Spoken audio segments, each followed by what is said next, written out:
This is one of a series of videos about the dress shoulder plaid. In this one I'll be talking about the dress plaid worn by officers and sergeants of the Highland regiments of the Canadian Army, and also, alone amongst all the Highland regiments, the drummers of the Seaforth Highlanders. And that was because the Seaforths have always followed the customs of the 2nd Battalion Seaforths of the British Army, formerly the Ross-shire Buffs. Now the tunic I'm going to be working with is a 1909 issue 72nd Highlanders tunic from the regiment. It's kind of funny because I see these stains on the shoulder.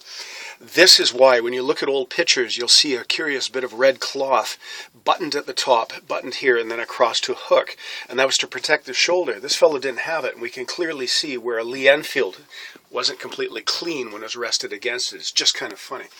So the officers and sergeants plaid is held around the waist by a cloth belt. This one is clearly meant to be tied.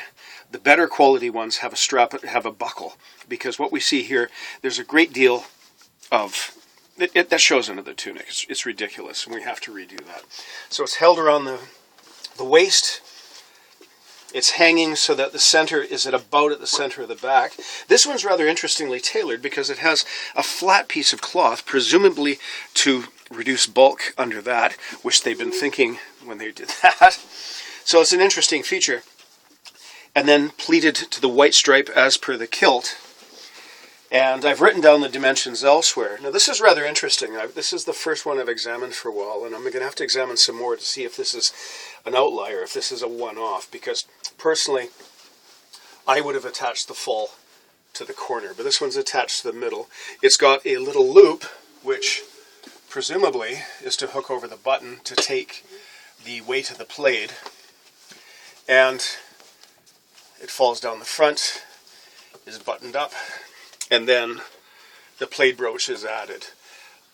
This one's rather curious because it seems to be on backwards. When I make the things, and the other ones we've seen in pictures of officers at the time, this is much more presentable because it shows the detail of the plaid, and because this is cut on the bias, we get the St. Andrew's cross effect, which is deliberate. So a little bit more research is going to be necessary to see if this was a deliberate reversal to differentiate a drummer's plaid from a sergeant's and officer's plaid, or if it fell off and somebody attached it incorrectly. Interestingly, in the one image that I have of a drummer of the 78th Highlanders, 1881, soon after the amalgamation, he's wearing his plaid in this fashion when it's inside out. If anything, I would consider this almost too long, because the bottom of the plaid really shouldn't extend lower than the lower edge of the kilt. But there we are. This was evidently, if they made allowance for it at all, this was made for a very tall gentleman. And thank you.